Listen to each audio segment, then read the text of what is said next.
দুনিয়াকে প্রাধান্য দিবে, নামাজ কালাম পিছে পিছে, হালাল হারাম পিছে পিছে, দুনিয়া গালি আগে, সুদ ঘুষ সব আগে, হারাম উপার্জন সব আগে। ফাইনাল জাহিমা হিয়াল মাআওয়া, অবশ্যই তার ঠিকানাটাই হবে জাহিম নামক জাহান্নাম, আগুনের কুণ্ডলী। তাহলে ফলাফল ফতুয়া কে দিছে? এই ফতুয়া আল্লাহ, এটা আমাদের হুজুর বলল, আমরা কোরআন থেকে জানাই দিলাম। হুজুরা কি বেহেশত দোজখের কান্ডারি হয়ে গেছে? টিকিট দিছে হুজুরা জাহান্নামে আর দোজখী বানাতে আমাদের। কারো বেহেশতের টিকিট দেয়, কেউ কেউ দোজখের টিকিট দেয় না। টিকিট দেওয়ার ক্ষমতা কারো নেই, বলার ক্ষমতা আল্লাহ কোরআনে বলছে, আমরা জানি।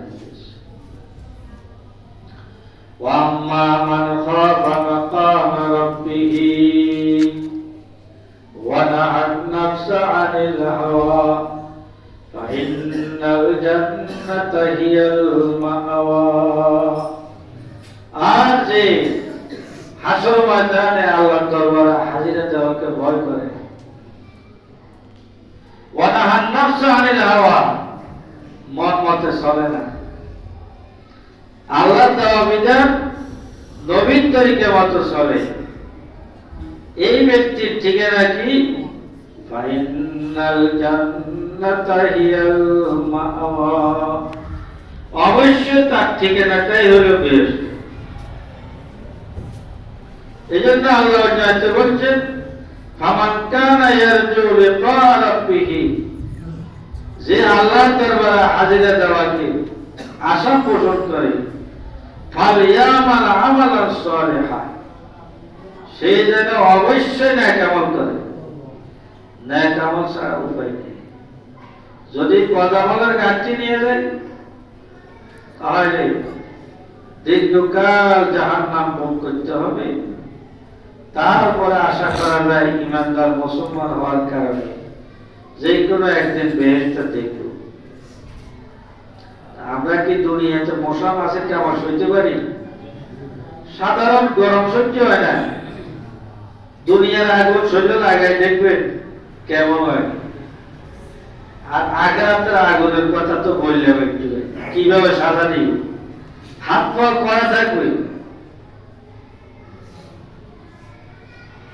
আর সূরা হুমাযার মধ্যে বলছে কি, এলো পাতায় ফিলার থাকবে জাহান্নামের আগুনে ফিলার, নিচে থাকবে খাঁচা, লোহার খাঁচা।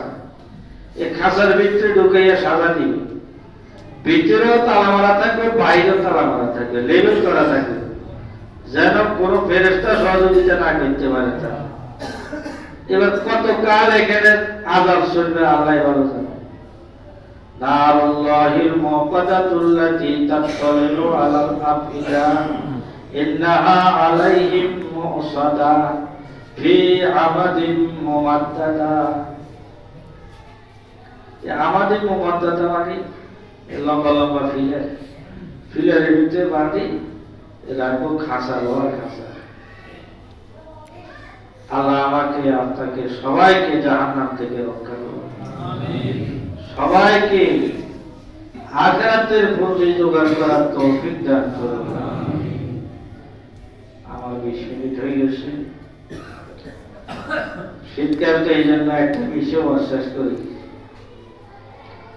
আজকে ওই যে চট্টগ্রামে একজন আইনজীবী মারি ফেলেছে, ইসকন হিন্দু উগ্রবাদী।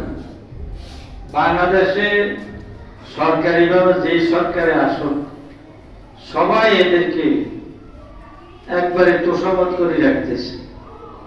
কিন্তু ভারতে মুসলমানের উপর যে নির্যাতন নিবেন তারা করে, মুসলমানরা কোরবানি ঈদ করতে পারে না।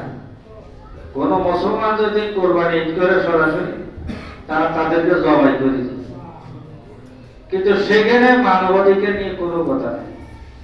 বাংলাদেশে যদি কোনো কিছু হয়, এটাকে নিয়ে ভারত বহু তুতাল ফাতাল করে, দেশ নিয়ে অনেক ষড়যন্ত্র করে। এখন হিন্দুদের এই হিন্দু ধর্মের বাংলাদেশে যিনি সেক্রেটারি, হে নিজে বলছে, তার বক্তব্য আমি নিজে শুনে কথা বলি।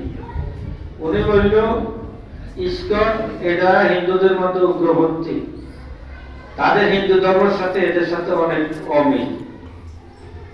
এরা মুসলমানদেরকে যেখানে পায় সেখানে তাদের কথা হইল এদেরকে জবাই করে খাও, এরা মারাত্মক।